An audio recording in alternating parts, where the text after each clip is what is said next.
Você já ouviu falar de alguma empresa que quebrou por ter enxugado demais seus quadros? Eu, sinceramente, não consigo lembrar de nenhuma. Agora, se me pedirem para citar negócios prejudicados ou até destruídos pela ineficiência e pelo excesso de gordura, aí sim, a lista seria interminável. Hoje em dia, parece que redução de custos virou sinônimo de algo negativo.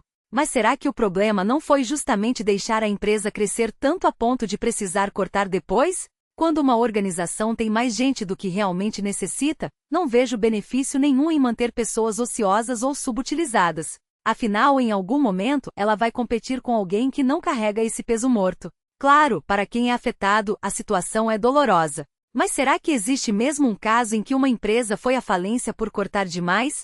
Duvido. Como dizia Eisenhower sobre Nixon, me dê uma semana e eu encontro um exemplo. Mas até agora, ninguém conseguiu. Historicamente, todas as indústrias buscam ser mais eficientes, seja crescendo e produzindo mais com a mesma equipe, seja otimizando processos. Basta olhar para a agricultura. Há 150 anos, boa parte da força de trabalho americana estava no campo. Hoje é uma fração mínima. E o que aconteceu? Essas pessoas foram liberadas para outras atividades, impulsionando o progresso. O objetivo de qualquer sociedade deve ser extrair o máximo de resultado com o mínimo de esforço. É difícil para quem está no meio do processo, eu sei. Não deve ser fácil ser um cavalo quando o trator chega, ou um ferreiro quando o automóvel toma conta. Mas não discordo da necessidade de evoluir.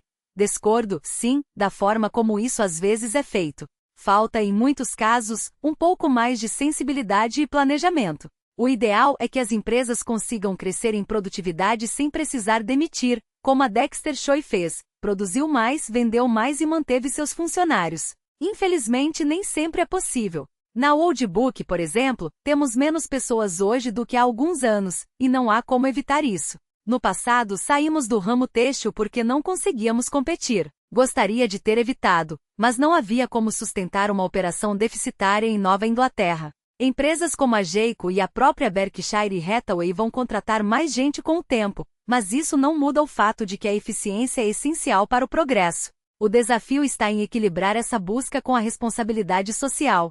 Quando alguém de 55 anos que passou a vida inteira numa fábrica têxtil é dispensado porque a empresa não consegue mais competir, não é culpa dele. A sociedade precisa encontrar formas de amparar essas pessoas, seja com requalificação profissional, seja com outras alternativas. Mas é ingenuidade pensar que o desemprego tecnológico é um fenômeno novo. A diferença é que hoje ele ganha mais holofotes na mídia, graças a alguns casos emblemáticos. A verdade é que o índice de realocação de mão de obra não é maior do que era há 10 anos. O que mudou foi a visibilidade do problema, e isso pode gerar reações exageradas, como aumento de impostos ou regulamentações desnecessárias. Na Berkshire, nossa filosofia é clara: operar com a máxima eficiência, evitando contratar além do necessário. Muitos dos problemas que vemos hoje em outras empresas surgiram porque, em tempos de bonança, elas inflaram suas estruturas com gente que não precisavam. Quando a maré vira, o ajuste é doloroso. As petroleiras são um exemplo clássico. O número de funcionários necessários para refinar e comercializar petróleo não mudou tanto, mas a quantidade de pessoas empregadas por barril produzido despencou. Isso só mostra que no passado elas não eram bem geridas. Você mencionou que prefere empresas com vantagens competitivas claras, como castelos cercados por fossos, negócios previsíveis em 5 ou 10 anos. Mas e aquelas como a Seis Candies, a loja de móveis ou a Dexter Choi? Não são justamente setores mais difíceis de projetar? Na verdade, não. A maioria dos negócios é imprevisível, mas alguns são mais fáceis de antever do que outros. Se eu analisar as 30 ações do Dow ou as 100 maiores da Bolsa de Nova York, consigo identificar quais têm fundamentos sólidos o suficiente para resistir ao tempo. São características básicas, sem grandes reviravoltas. Daqui a 5 anos, acredito que os negócios que a Berkshire já possui hoje continuarão performando como esperamos. Talvez surjam algumas surpresas, afinal, a vida sempre reserva uma ou outra, mas não serão muitas. Agora, se tivéssemos investido em setores voláteis, como varejo ou automobilístico, aí sim seria difícil prever nossa posição no mercado. Não gostaria de competir com a Seis Candies ou com a Nebraska Furniture Mart em seus próprios territórios. O segredo é focar em negócios estáveis e, ao mesmo tempo, buscar novas oportunidades.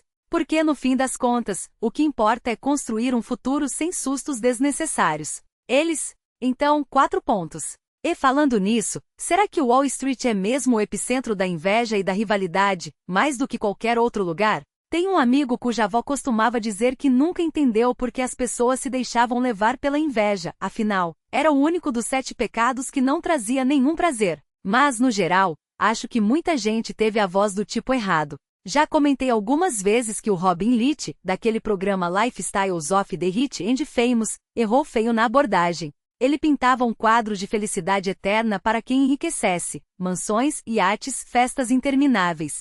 Mas a verdade é que nada disso é tão extraordinário assim. O verdadeiro privilégio de ser rico, e isso eu explico sempre, é poder odiar com eficiência. Se você é absurdamente rico, pode contratar exércitos de advogados para infernizar a vida de um irmão, primo ou qualquer um que ouse roubar sua atenção. Se você é pobre, o máximo que consegue é dar um gelo no parente na ceia de Natal. Mas os ricos, eles não perdem tempo com picuinhas. Eles vão à guerra. E não é só isso, eles competem entre si com uma ferocidade que o resto de nós mal consegue imaginar. É uma forma de inveja que não aparece nos programas de TV, mas que você vê nos bastidores do esporte, do entretenimento e, claro, de Wall Street. Ganhar 1 milhão por ano parece maravilhoso, até você descobrir que o sujeito ao lado, que não é nem metade tão talentoso, também ganha. E aí o mundo vira um lugar injusto. Agora, falando de conselhos de administração, esses tais diretores independentes que recebem 200, 300 mil dólares por ano? Independentes, uma ova. Podem até cumprir os critérios da SEC, mas convenhamos, quem em sã consciência recusaria um trabalho que exige 6 reuniões por ano, um pouco de prestígio e um salário desses? É claro que eles não são independentes. Eles são profissionais do sim. Não buscam dobermans para esses cargos, querem cãezinhos de colo, que abanem o rabo na hora certa. E não estou aqui para condenar porque todos nós em algum momento fazemos concessões parecidas. A dinâmica social dos conselhos é complexa. Meu filho Howard, assim como meus outros filhos se envolvidos, teriam um compromisso inabalável com a cultura da Berkshire. E isso não é por acaso, a cultura está claramente definida, é reforçada pelo comportamento e pelos resultados.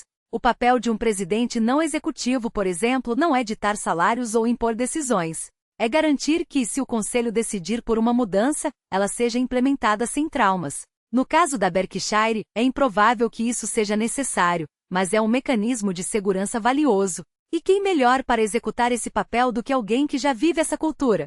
Claro, já votei em conselhos que estavam longe do ideal, alguns até distantes do que eu mesmo teria desenhado. Mas no fim, é assim que o jogo funciona. Fui presidente de um comitê de remuneração uma vez na Charlize Company. E na Salomon, quando ousei questionar os bônus de Wall Street, as pessoas agiram como se eu tivesse cometido um sacrilégio. Como ele pode se meter nisso? Mas a verdade é que sair por aí criticando tudo que desagrada não leva a lugar nenhum. As pessoas conseguem mais quando escolhem suas batalhas.